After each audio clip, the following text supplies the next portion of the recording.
Gusto niyo ba ng mura, masarap at masustansyang ulam para sa ating mga chikiting? Huwag mag-alala, dahil sa 4th episode ng Family Recipes ay tuturuan ko kayo kung paano gumawa nito.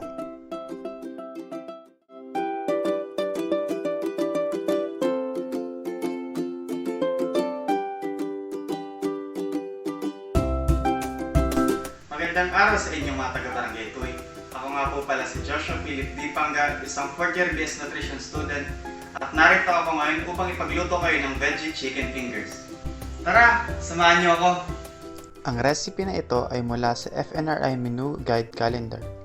Ang mga sangkap na ating gagamitin ay madali lang mahanap sa ating lokal na pamilihan.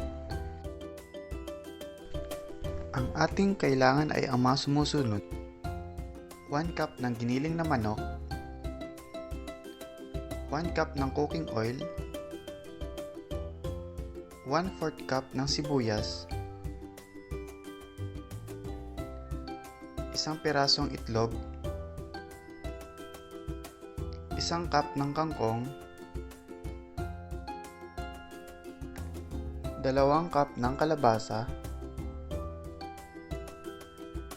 1/2 teaspoon ng asin, 1 cup ng all-purpose flour, at paminta.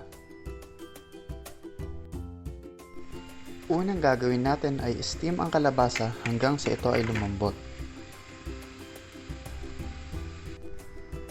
Kapag malambot na, ating imamash or dudurugin ang malambot na kalabasa hanggang sa magkaroon siya ng ganitong klaseng texture.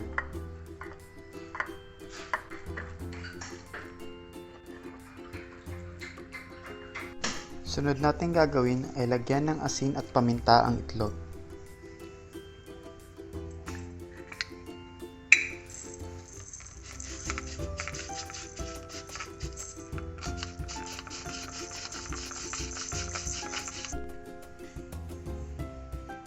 Sunod niyan ay paghalo-haluin na natin ang mga ingredients.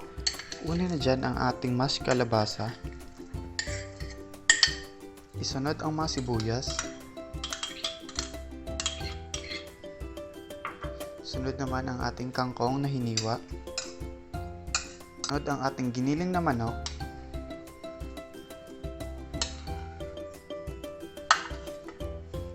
Isunod ang itlog na may asin at paminta. Ang huli, ang ating harina.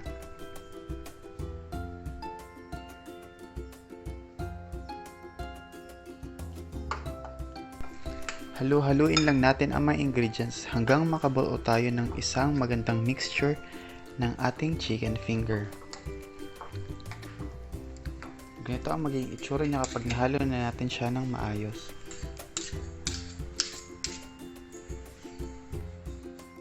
Gamit ang kutsara ay ipoportion na natin ang ating mixture. Naglagay ako ng harina sa ating board at sa aking kamay upang hindi dumikit ang mixture. At i-shape ito sa paabang cookies. Habang ginagawa ko yon ay sinimulan ko ng painitin ang mantika na ating gagamitin sa pagpiprito.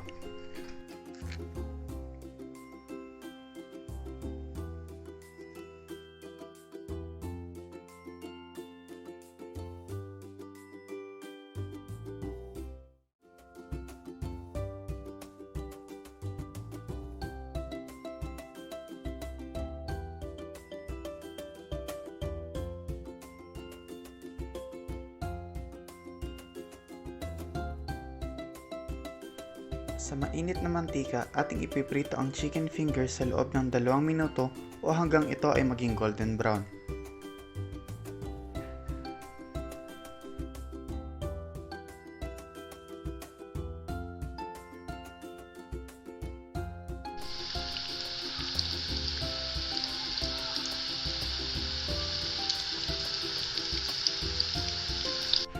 Hanguin na natin ang ating prenito at itaktak para matanggal ang excess oils.